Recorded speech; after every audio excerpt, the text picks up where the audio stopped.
certified trainer with EMAS Pro. And Anna is also here. Ms. Goslin will be providing some insights for us too, and she is the Vice President of Client Relations, or Client Services for EMAS Pro.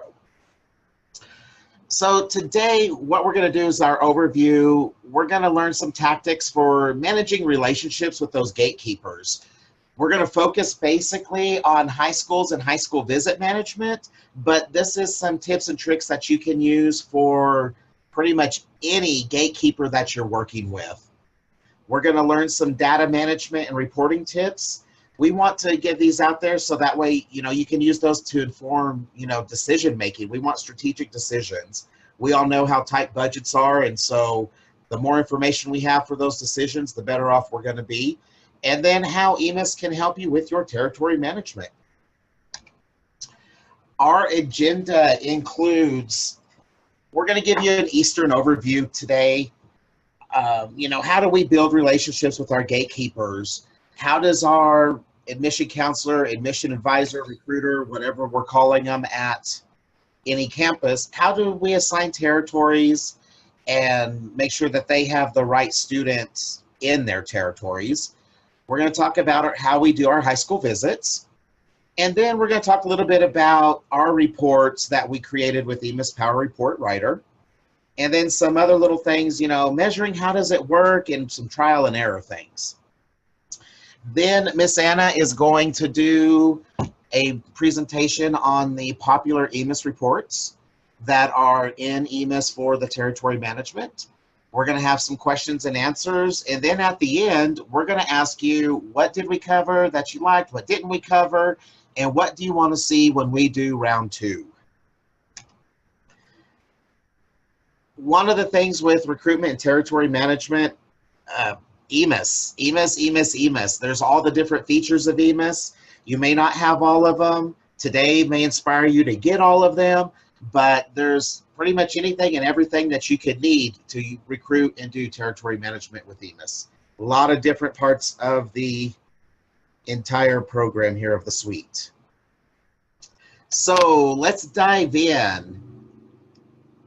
Gonna ask for y'all to kind of participate with me because, I could sit here, I could be done in 10 minutes, but let's get some interaction going on. How many of you actually have a market segment for your gatekeepers?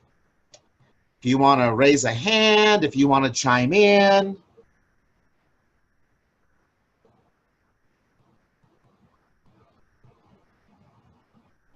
All right, cool. We got a no. We got one no. Do you want to share what you mean by gatekeeper? Well, your gatekeepers are the people that they are either the person that's going to let you in the school, let you in that small business division, let you into that transfer counselor school. They're the people that can say yes or no, can make or break a visit wherever you're at. So for us, we're going to focus on the high school side of it. So a gatekeeper in a high school could be that front secretary, could be the counseling secretary, could be the superintendent at some schools. Where I'm from, you have the superintendent that is also the high school counselor, that is the basketball coach and drives the daily bus. So, it's just that, it's that person that can say, yes, you can come in, no, you can't come in. They're also kind of like your cheerleader for you. Yes, I like Eastern, no, I don't like Eastern, but building that relationship with them is key. One of the things that we did is we used to have all of our high school staff, we call it our high school staff because we include counselors, registrars, guidance secretaries, librarians, assistant principals, superintendents. We have all of those built in to our high school staff market segment. We used to have that in Outlook. Then you would have to go in and export to send a letter. It was a pain. It was hard to update. So we're like, hey, we saw, I think it was you, Wendy, put them in one year. Hey, had a presentation on it. We're like, hey, we can do that.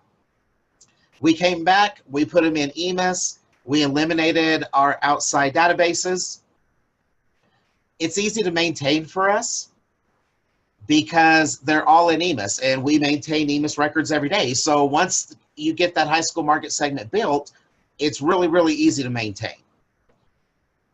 We have a note section. We have a lot of things in there that we have for the ease of transitions of staff. We all know recruitment staff is a high turnover position. So having that in EMAS, we're training on EMAS, we're going to get them trained on the high school staff plus everything else, and we're good. Plus, it allows us to do information blast. We can populate just for counselors. We can populate just for superintendents. We're able to do all of that within EMAS with a select target. So just to give you a small visual, this is just a few of the screenshots of our high school market segment. So you can see from the screen, the search screen, we have Floyd High School. We put that in the last name. The first name, we put their complete first name and last name. We have in previous name, you know, the Mr., the Mrs., the doctor, kind of what we're doing there. And then their first name is their preferred name. So just because EMAS says it's last name doesn't mean you have to use it as last name. As long as everybody knows what last name means for that market segment, you're good.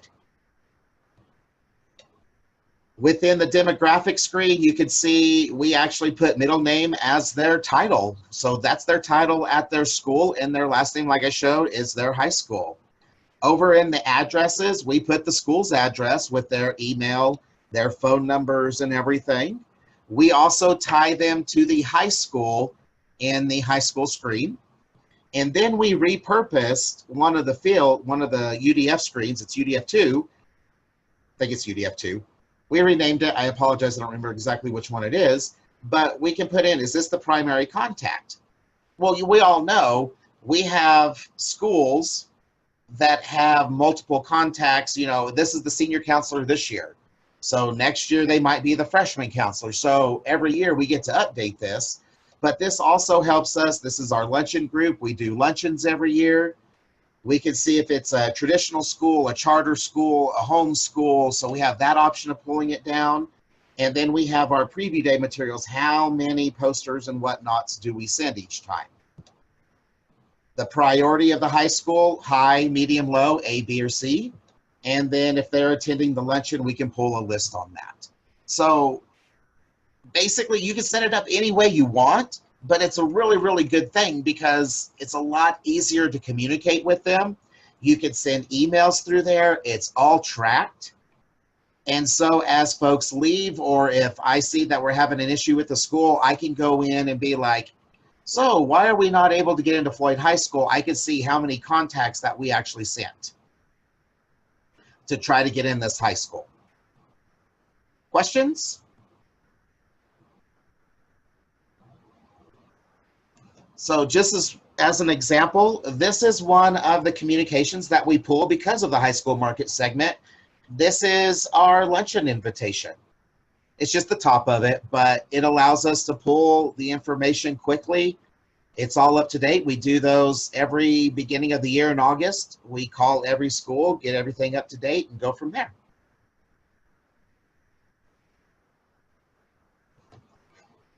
So how do we make sure that our road warriors, AKA recruiters, are talking to the right kids? Well, you know, we have the counselor code in EMAS, and we need to make sure at Eastern that those are coded correctly. At Eastern, we code by high school and state. So our counselor codes are tied to those high school codes and states. Every night we have an automated script that runs, so we can make sure that they're populated correctly. It's pulled off of their primary high school code, and it goes in and updates the counselors. One of the things when we're talking about territory management, what we do at Eastern, we try to spread schools evenly. And when I say that we spread schools evenly, well, if anybody knows New Mexico, we have very populated areas, and then areas that are not populated but have little schools along the way. So in our big populated areas, those places where folks don't have to drive as much, they probably have a few more schools, than where if I have to drive for an hour to go to a school and drive another hour and go to a school and drive another hour go to a school, I probably have less schools than those that have to drive for an hour and can see 10 schools. So we try to spread it evenly that way, where if you have more windshield time, you probably have less schools, whereas if you have less windshield time, you're going to have more schools. I think we had... Phil is asking, so would you track phone calls through there as a communication type 2, i.e. admissions officer has tried to calling and emailing and no success? Yes, going back to that high school market segment, that's why it's in EMAS, because of the contact history. You can do it that way. You can click on the little email icon. Starting tomorrow, we'll be able to click on the little text icon. I think that's the text icon now. But yes, that's the whole purpose of it. We can track that. We also have over here in the notes section, one of the tabs, you know, is it a noon only school? Is it a morning school? Is it, you know, what are the hotels like in that city? Are there hotels in that city? So it's like anything and everything we can think about to leave notes, we can. Does that answer your question, sir? Cool. Okay. So other ways of assigning counselors to your students. Well, you can look at it by zip codes. You might even assign it by counties.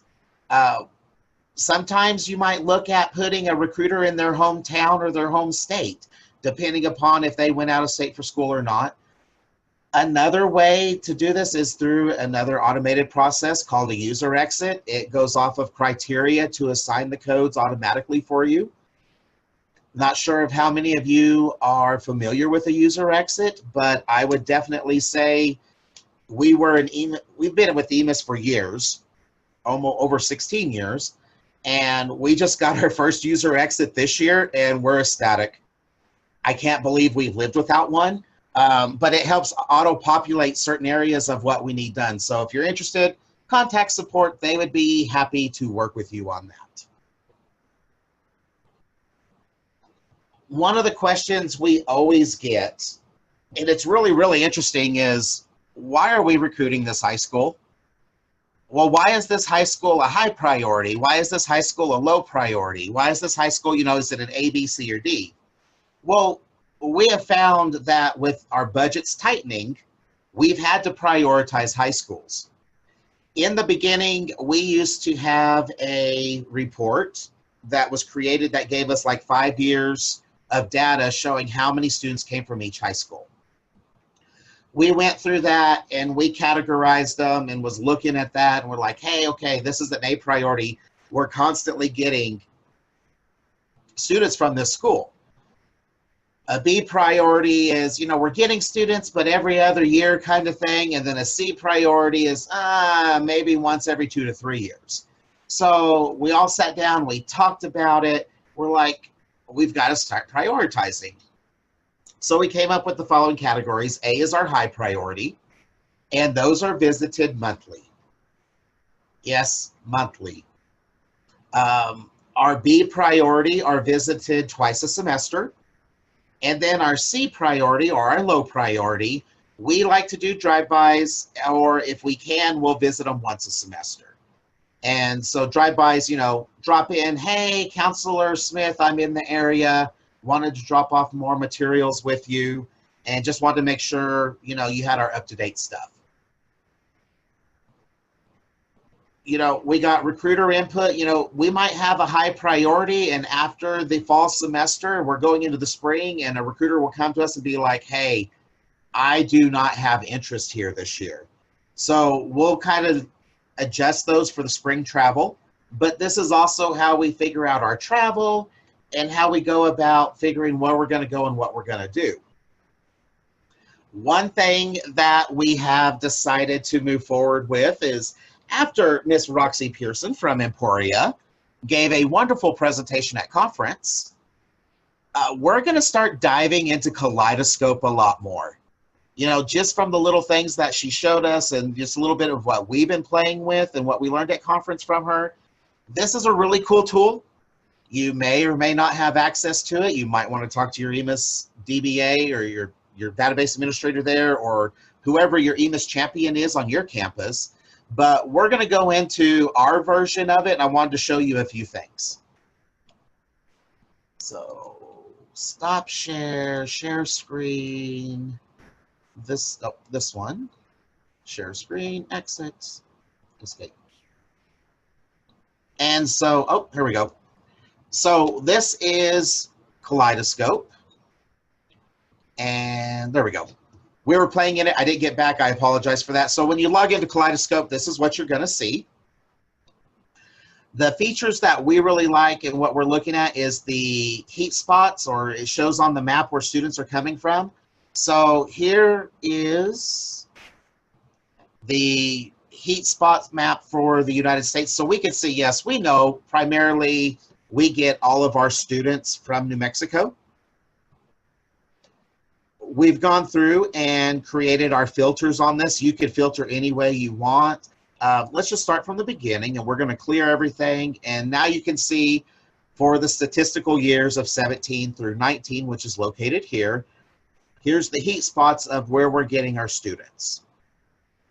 Personally, when I'm looking at where we need to travel or what we need to do, I want to see active students, because yes, it's nice that they applied, but if they canceled and didn't attend, I mean, it gives me an idea, but I want to know who's attending. I also want to know, did they pay their bill? And are they here and paid their bill? So that's our 600 level stage. We're going to focus on our first-time freshmen. And then we're going to look at fall 17 and fall 18 entry terms, because those are our last 2 years. We could go back even further and see what we're doing. So nice thing about Kaleidoscope, gives us a real visualization. I printed this or took a screenshot, gave it to my VP, and he's like, wow, so this is where we're traveling this year. Yes, sir, this is where we're traveling this year. And it really helped us. The other thing I'd like to point out is the Data Explorer, is it gives you the actual numbers. And yeah, this is, you know, we're going back into Arizona. Last year was really our first year in Arizona, and we pulled 9 kids. Not bad. Colorado, we did a couple weeks in Colorado. We're going back this year. Haven't quite reached out to California and Florida yet. Florida, we have a military base. We know they're coming from the other military base. And then, you know, the Hawaii trip couldn't justify for 1 student. If you do it by counties, there is a counties map. So you can come in and look at your heat map for the counties. It does take a little bit to load, but there it is. So you can zoom in and look at all your counties if there's an area that you want to look at and move in more. New Mexico, as you can see, like there's nothing here. Yeah, there's literally nothing there. So there's a little white spot there, but Phoenix and Tucson, we're hitting both of those this year because we're starting to get students from there. Hey, Cody. Ma'am. I know we didn't rehearse or talk about this, but can I put you on the spot to do the world countries for those on the call that might be doing some international recruitment? Or you don't have any in your We currently at this time are not importing international students. Well, we're importing, but I don't think it's going to populate anything. Okay. Well, for those of you who are doing international recruitment,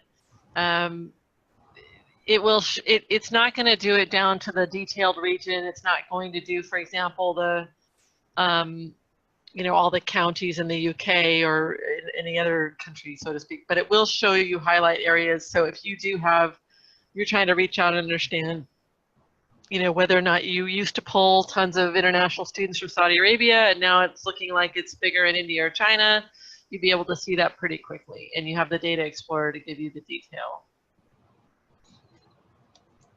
Yeah. And that's something I'm going to talk about later on, is the trial and error section. We will be working with our international department and start bringing in international for recruitment. And I just want to, because we do have one Canadian school on the line, and I want to let Phil know.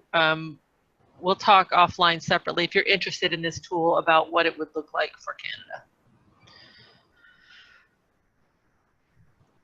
All right, so we looked at the states and counties. What's also nice about Kaleidoscope is now we can go into feeder high schools. And let me clear that again. Once again, we were playing and I didn't get everything cleared out. So we can go in and look at our feeder high schools, went back for a 4-year period, 5-year period, and can see where our feeder high schools are coming from. So that's another way of like, why are we recruiting the school? Well, we're constantly getting for students. Yeah, and we have a giant ESI val here. We did a lot of out-of-state name purchases that we didn't have names in for, so don't judge me, Roxy, on data integrity. But you could go through and you can look and see and start building those priority schools and, you know, just narrowing it down. The other feature that's in here, and I apologize, I'm not sure where it's at because it's a new one for us. I think it's this one. Oh, Days at Stage. That was a feature that Roxy showed at conference and that we're going to be looking at. So to see how many students are at a certain stage with how many days and kind of focusing on those this year. So haven't told our staff yet, but I'm super excited about it. Are there any questions on Kaleidoscope and all of its wonderfulness now that I've actually started to deal into it and look at it and can't wait to start playing more with it?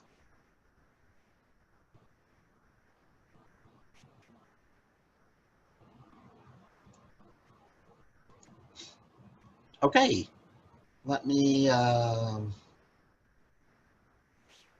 get back to the PowerPoint. And there we go.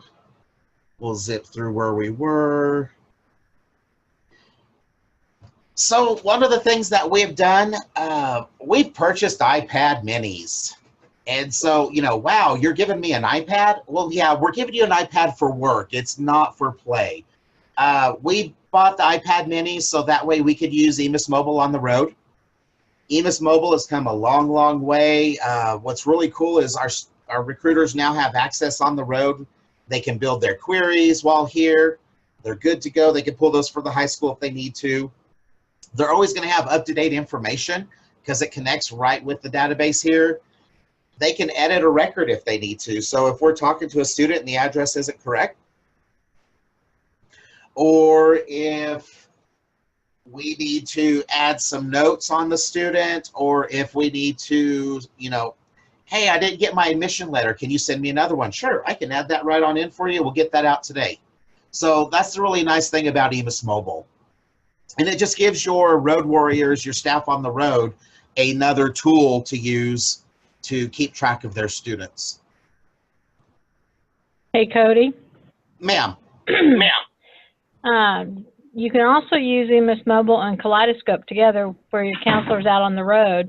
Our counselors, we trained them yesterday that they can work their students, their top 21 days out students through Kaleidoscope. They can click on the EMAS key, and if they've got mobile up and running, it'll take them into that student's record. Another new feature. Well, I don't know if it's new. It's new to me. I've heard about it. Wasn't sure about it, but thank you for bringing that up. Yeah, it's not new, but we've been using it for quite a while. Oh, sweet. Thank you, Miss Roxy. Mm-hmm. All right. So preparing for the visits. You know, why am I pulling the reports that I'm pulling? Well, we send a postcard. It's not something that we track, but we want to make sure the students know we're coming. Yes, we send out the letters to the counselors reminding them. We send posters to be hung at the schools, but we also send a postcard to the student. Then we pull our scholarship report, and we pull, you know, our specific student range and our specific stage report. So all of those for us is coming out of EMAS Report Writer. but Anna is going to show you some other reports shortly that you can use. We've just relied a lot heavier on Report Writer because some of the reports have more information on them that we want. And so here is an example of our visit postcard. What's nice is we customize it to the student. We tell them they're going to be visiting their high school on a date at a time to make sure that they see their counselor to get their name on the list. They may or may not have to sign up. We're finding more and more in our area that they do have to sign up. And then it also gives our information and our phone number if they have any questions. So just one of the examples, you know, once again, EMAS, you can do a lot with. This could even be set up in a Word document if you repurpose some fields. Really, really easy to implement. So, you know, we kind of talked about trying stuff new. Well, you have to measure what works because once again, we want to make sure we're making strategic decisions based upon the information we obtain. We want to make sure that information is good. So we do weekly statistics. It is by market segment, by ethnicity, and by stage. So that way we can tell how our funnel is looking and what we need to do. We also send out a weekly recruiter report. So every recruiter knows where they're at in their numbers and how they're doing. We have scholarship stats that go out weekly. So everybody is all on the same page when it comes to statistics. You know, when you're trying to measure what works with trials, we pick a high school, you know, one out of each area that we were like, hey, you know what? That's my goal high school. I want to get 5 kids from there this year. I've not gotten a kid before, but I'm going to set a stretch goal and work that. So, you know, it may be a C priority high school, but we're going to work that like an A priority just to, you know, kind of get some new blood going in the high school streams. And then, you know, the new market testing, we are looking at adding in our international recruitment. And then also we're doing something a little bit different with our dual enrollment students. So any questions for me? All right, Miss Anna, I'm going to stop sharing and give you the controls.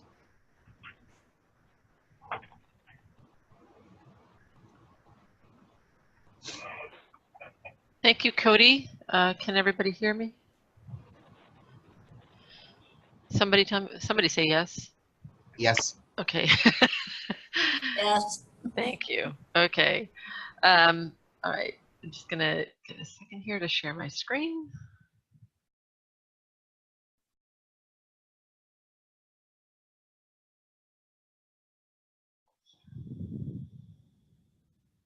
There we go. Okay. And you can see my screen, correct? Yes. Okay, I'm going to just, thank you so much, Cody. I think that what I wanted to do is while Cody shared with you what Eastern New Mexico University's typical practices are for managing territories, specifically for first-time freshmen and high school recruitment, I would like to share some general common practices across our entire client base and some recommended practices as well, since so we get a broader view, especially for those of you who may be tracking different types of markets or have different types of relationships with high schools. So typical practices are that you use your counselor field to assign recruitment responsibility or tracking. Some of our schools actually do separate fields for territory and counselor, where they may have one territory that's shared between 2 counselors, or they may have one counselor managing more than one territory, and they want to keep it separate because of the scalability they like to maintain when they don't know how many counselors they may have in a given recruiting cycle. As Cody mentioned, many schools are doing a high school guidance counselor market segment so they can manage communication flow and also a contact list for their contacts at that high school. But some of our clients are also using the high school validation table to manage their visit travel, and I'm going to show you what that looks like. The importance of that counselor field is also to be able to make sure that you can have variable-based communications on counselors, so that some of your emails and or paper mail will be coming not from the admissions office or the recruitment office, but from the counselor themselves with all of their individual counselor contact information, photo, Facebook address, whatever it is that you want to put on there. We're going to talk a little bit about territory reports and also telecounseling activities that are typically done by, looked at and reviewed by territory. And I'm not going to go further into it, but I do want to just make a mention that many of our clients have that counselor field being automatically populated based on the rules of their territory. So if a student is a transfer student who's in-state, they'd be assigned to the in-state transfer student counselor automatically. And if that student is a transfer student that's out of state, then they'd be assigned to the transfer out-of-state counselor. Now, everybody's territory rules are different. Some people have one counselor managing all transfers, one counselor managing all international. Some people have a different office on campus that's doing international. Some people are assigning traditional freshmen by where they live. Some are assigning it by where they go to high school. Some are assigning it in, you know, last names begin A to C. So we have but if there's a rule that we can look at, then we can automate the assignment of that. And that's what Cody mentioned with that user exit comment. Okay. Is this my next screen? Yep. Okay, I just want to talk a little bit about the high school screen itself. I have a screenshot of it just to save a little time without going into EMAS. But in EMAS, EMAS is storing high school information in addition to student information. And so the same part of EMAS that that knows that a high school code of 36130 is Walnut Hills High School is also storing that high school's address and some other information about that high school, like how many students at what stage are from that high school in EMAS. And Cody alluded to this a little bit, but like this notes here, he's got a different place to store it, but this is the standard that everybody has in their EMAS, that you have a place to track the last time the high school was visited and how many visits that was. You can tell my screenshot is a little out of date, but if I were to be curious, have we ever visited this high school, and I went in today and saw that, well, we used to visit this high school. We visited it 6 times, but the last time we ever went there was 6 or 7 years ago. There's some reason why we don't visit it anymore. But this last visit date can also be used to track next visit date. It's a merge field, and it can be used to help populate a postcard that tells the student, or an email that tells the student when you're going to be on their campus. You also have the ability to put counselor information connected to a high school. You have the ability to store priority, and then down here the notes, right? Like if you wanted to remind yourself or the next counselor that may have this territory in the future, if there's special parking instructions for this school, or if there's general information that's not a data point that is helpful for you to know before you go visit this school. What do you need to know about driving there, or getting there, or parking there, or about where their admissions office is located? I mean, not their admission office, where their administration office is located, or that meetings are always in the library. So whatever information you want to store there, I just wanted to let you know that this was here. Now, also here, especially if you've got a new recruiter that's recruiting a territory that they're not familiar with geographically, there's 2 buttons on this screen: this Google button and the globe, this MapQuest and the Google Maps. So if you click that Google Maps, it's going to bring up the Google map of that area with the high school on the map that you're going to, that you had indicated, and all the other schools in the area. So if you wanted to do, as Cody mentioned, those drive-bys and drop off materials at the schools that you're not visiting but are on the way or on your route, you have that handy. I'm going to skip that for a moment. Okay, the guidance counselor market segment that Cody showed, there's some recommendations that we have. People will handle it differently. This is completely your choice, but just a quick heads up that when you have a guidance counselor market segment, this is a way for you to have a communication plan or to do target group assignments for communications to go to to the high school counselors or high school staff that you are maintaining relationships with. But these are not actually students you're recruiting, so you don't want them to be in your conversion rate reports of how many students have inquired or applied or been admitted or confirmed or enrolled. So most of our clients that run a guidance counselor market segment will keep them at a prospect stage or a stage 100 to keep them out of those funnel reports, because that 100 stage is not included in the conversion rate reports. You can also keep them out of those reports just by excluding them in the query, but this just makes sure that you don't, even if you forgot to exclude them in the query, they still wouldn't be being counted as prospective students. All right, let's talk about reports. Cody talked about the fact that he's built some custom reports for territory management at Eastern New Mexico University. I want you all to know that EMAS has standard reports already built in that each of you already have. They get run on a query, so you need to know how to query for the particular territory you want to see this for.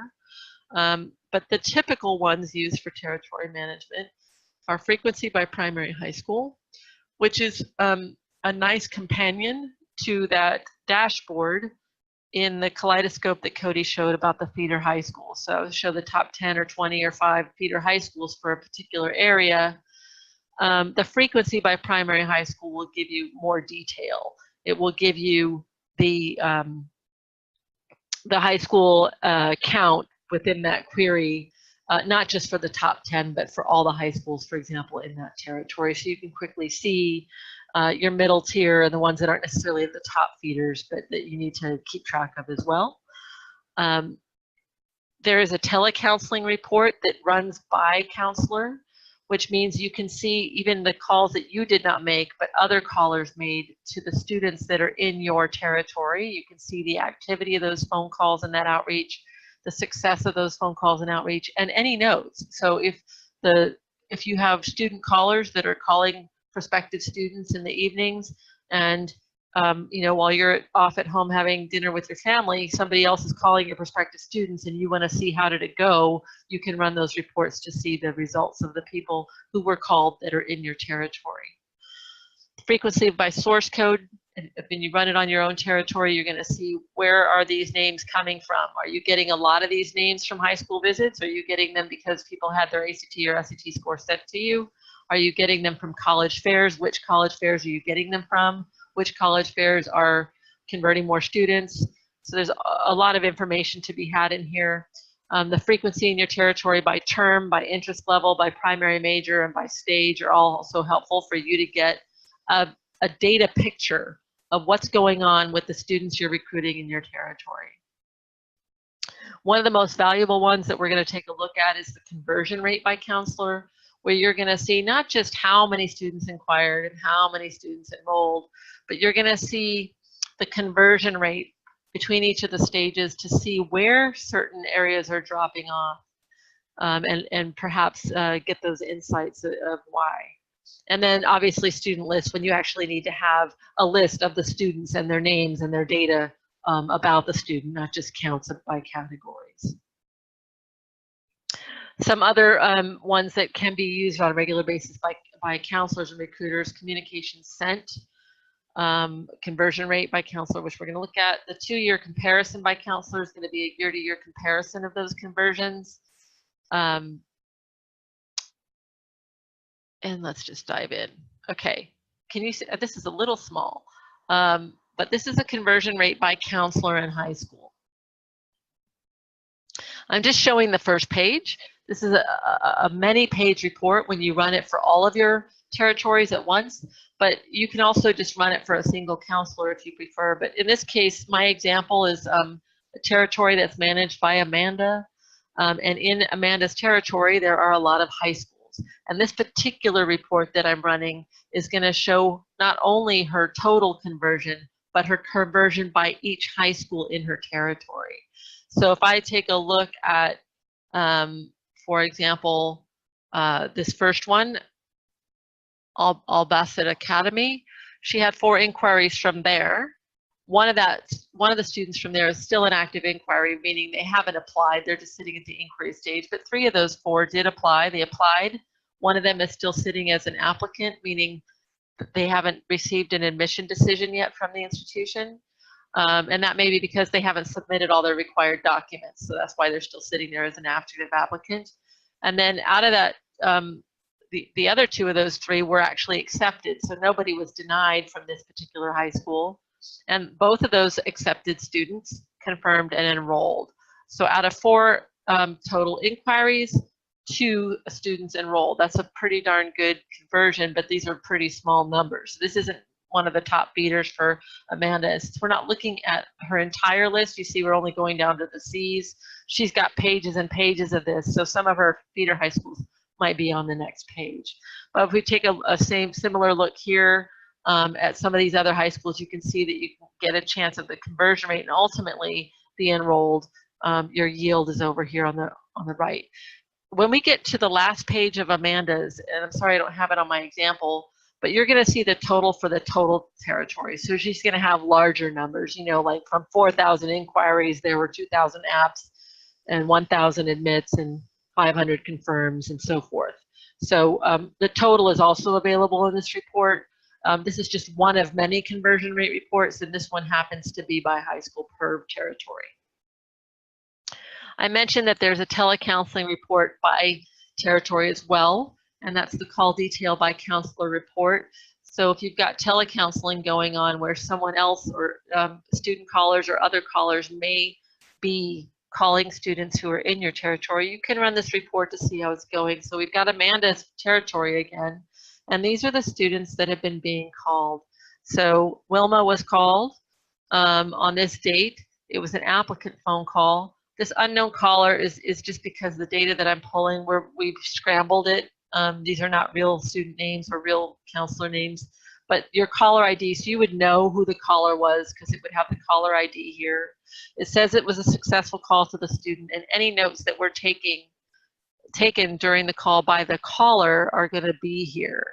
So these kinds of notes here, depending on how you've trained your callers, whether or not to take notes or not take notes on the call, you'd be looking for any red flags, right? So any notes that would really, you know, need your attention.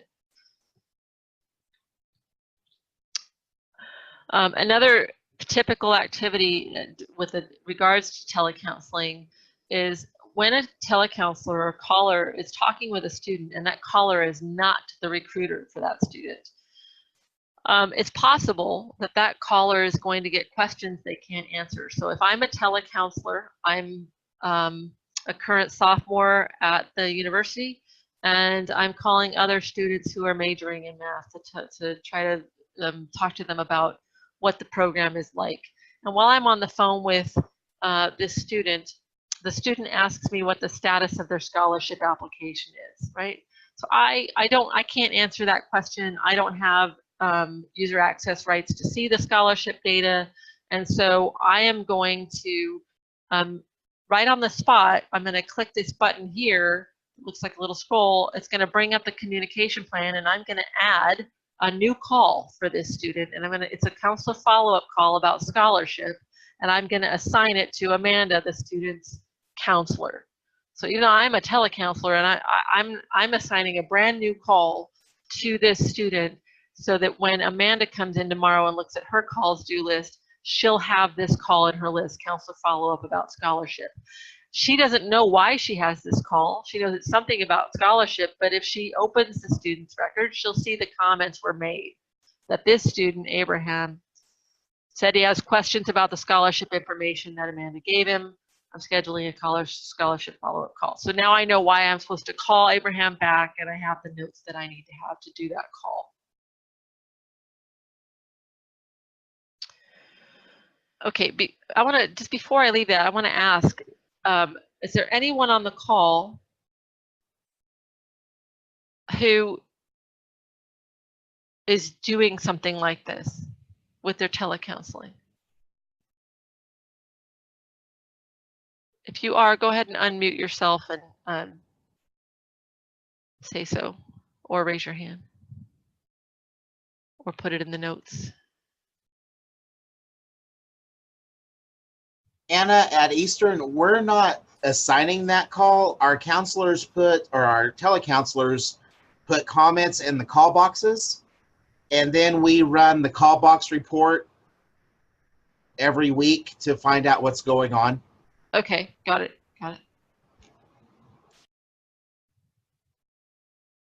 We're just happy they're putting notes in. So, I get it, right? We train your telecounselors every term.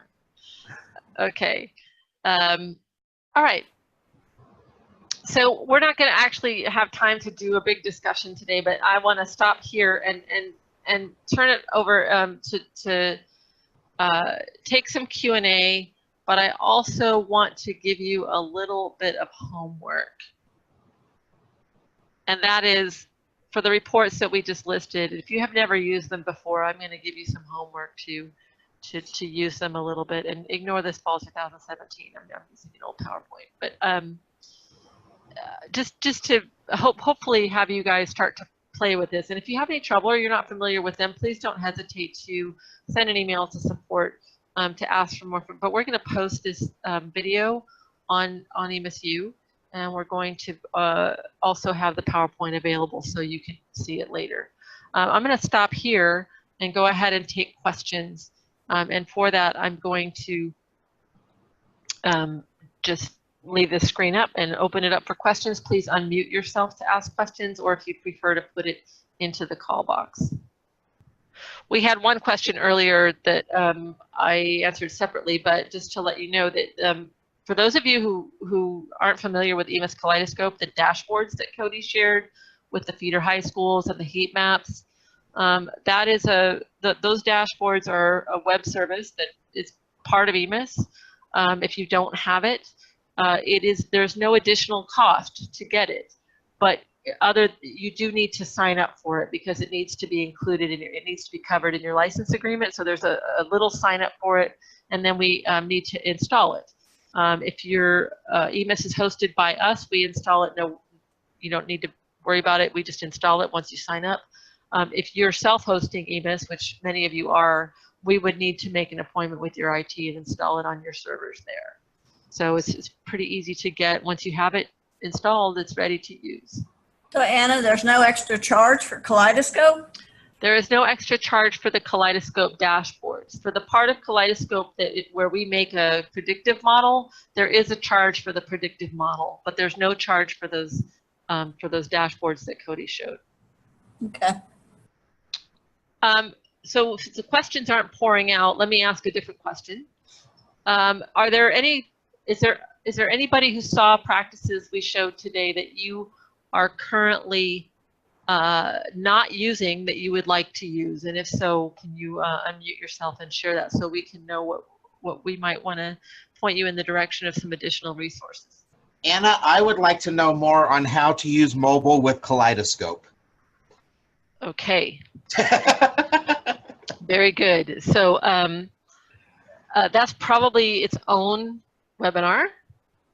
So Alicia will put that in the request list for webinars that we want to consider. So when we do a webinar about Kaleidoscope and mobile together, or just about either one separately, we would include that. I have up here some